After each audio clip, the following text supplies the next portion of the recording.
Comment fixer le prix de ta formation? C'est une question que n'importe quel entrepreneur dans le monde s'est posé en créant une formation. Alors, du coup, j'ai créé ma propre formation. Je vais te partager comment j'ai fixé mon prix personnellement.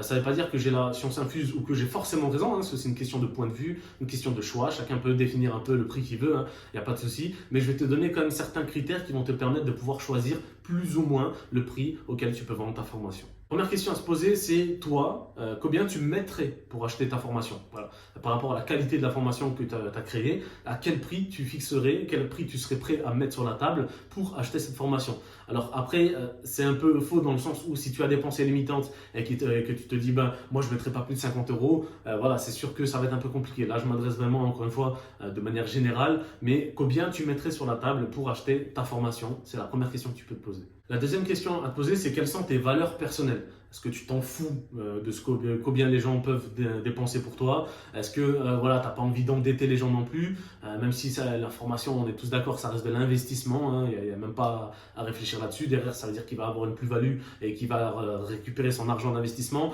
Mais il y a mettre un certain prix et se foutre de la gueule des gens. Concrètement, voilà, là-dessus, on est d'accord. Tu peux vendre une formation 100, 200, 500 euros. Mais si tu commences à vendre des formations à 1000, 2000 euros, voilà, on sera d'accord que tu te fous un peu de la gueule des gens. Encore une fois, ça dépend de la formation que tu proposes. J'en parlais dans une vidéo précédente. Si tu vends une formation en immobilier, je veux bien comprendre que tu vends une formation à 1000, 2000 euros parce que derrière, il y a une plus-value qui va être x10 potentiellement en moyenne. Donc, tu vois, donc, encore une fois, c'est quelles sont tes valeurs personnelles? Qu'est-ce que toi, tu es prêt à faire dépenser, entre guillemets, les gens?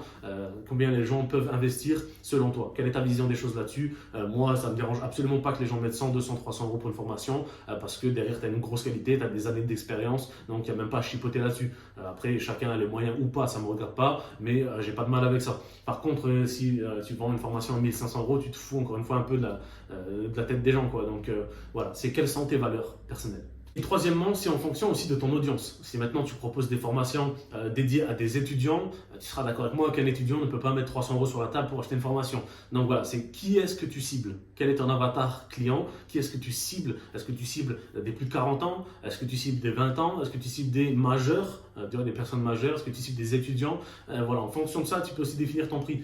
Si tu vas donner des conseils à des étudiants, tu ne pourras pas vendre une formation de 150 euros. Voilà, un étudiant ça va être très compliqué d'avoir des clients, tu vois.